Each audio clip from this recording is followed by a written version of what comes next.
I thought I would try something new today. We're going to do an adventure that I wrote up and see how it goes.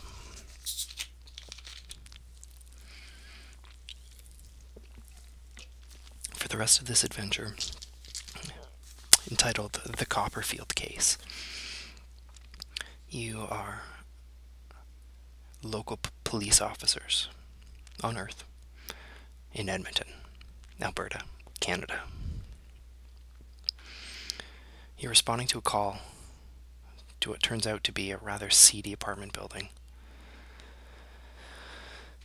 On your drive there, the radio news reports the results from a dozen different law votes, stories on visiting dignitaries, criminal arrests, scientific and medical discoveries from colony worlds, celebrity sightings. The usual. It breaks the monotony as you make your way across the city to your call address. When you arrive, you find that the police tape is already up around the front and only entrance of a very seedy-looking apartment complex. It's a 20-story tall building in an older area of town. There's a small crowd of shabby onlookers outside. Some of them look kind of homeless, but I mean, it's not that bad of a neighborhood. Just the same, it's not the sort of place where you'd go walking around after dark, even as officers. There's one news van with its door open. Its camera crew and reporter already out of sight somewhere, recording something, probably getting in someone's way. There are officers canvassing the crowd canvassing the crowd of onlookers. They're too far away to hear anything, but you know the general questions they're asking. Did you see anything? Did you hear anything? There's a few officers holding the police tape, just keeping everybody back, and there are police vehicles parked to create a cordon. There's a body wagon parked nearby as well, a coroner's van. The rear door's open to receive cargo. No one's around. When you climb out of your car and walk up to the front, there's an officer at the door. He steps in your path, asks who you are. Do you want to tell him and be honest? Yeah, that's a good idea. So you tell him who you are. Officers. So-and-so, so-and-so. He says he's been authorized to direct you up to room 502. Unfortunately, there is no elevator working in this building. I haven't been up yet, he says, but a couple of guys I know come out looking kind of green. Must be a bad one. You can tell the officer himself is probably a little green, new to the uniform. But just the same, when an officer gives you a warning, it's not a bad idea to prepare yourself, just in case it does turn out to be an unpleasant area. Do you want to start up the stairs, or do you want to linger around downstairs or outside and see what you can see? Okay, heading upstairs, that's a good idea. There are drunken arguments and babies crying as they echo in the stairwells. And on each floor, garbage is piled on the landings. You see a bicycle frame with no tires on one floor, its seat padlocked to the railing. On the next, you catch glimpses of wary eyes from behind door chains. Unidentifiable smells linger in the hallways. It's a multicultural building, you can imagine. With the exception of the police presence on the 5th floor, it's very quiet, ominously quiet, and absolutely no less charming than the previous floors. An officer vomits into the corner by the stairs. His partner screens him from onlookers, but you catch a glimpse anyway. Stepping up to 502, a younger patrolman at the door scans your badges with his PDA. He's obviously controlling access.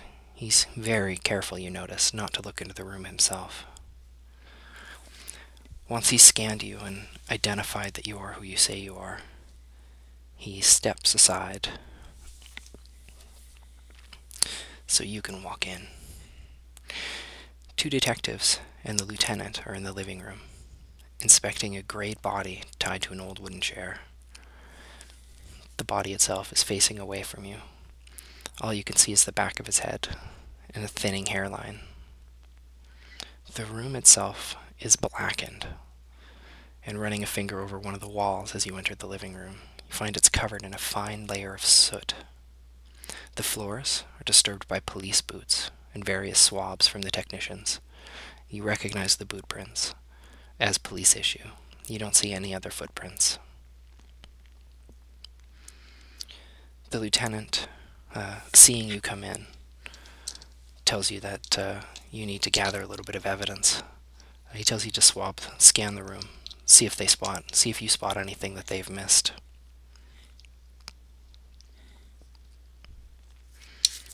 I'd like you to make a roll now, and just see what you spot as you look around the room. Okay.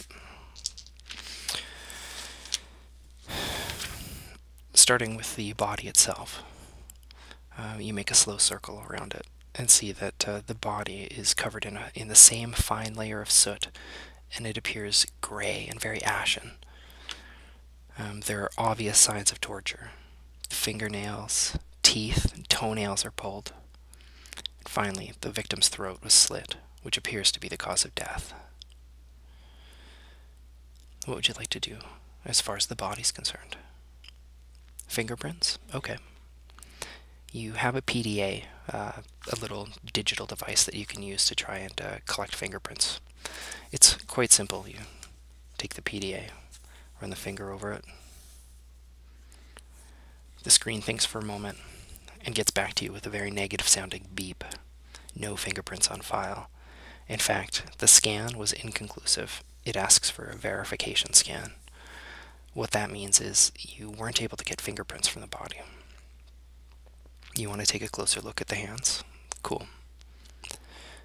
The fingerprints are underneath the soot.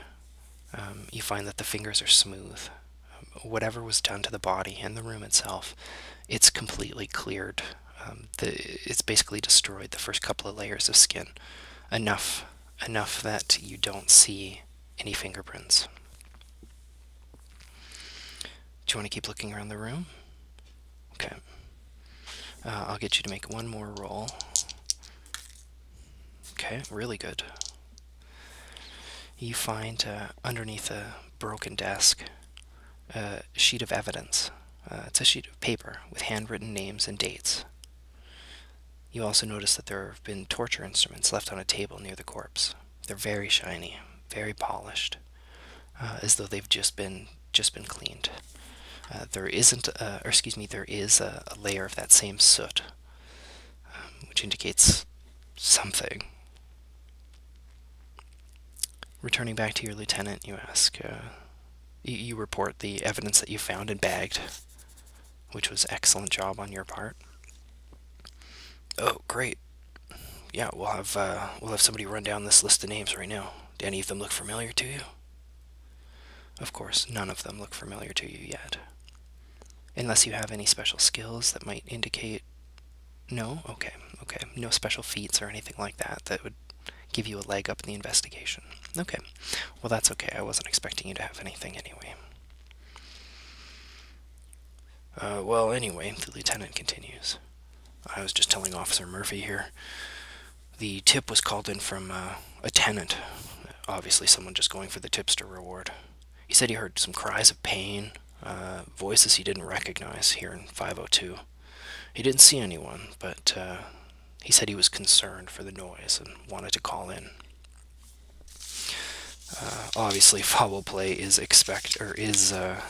suspected in this particular instance.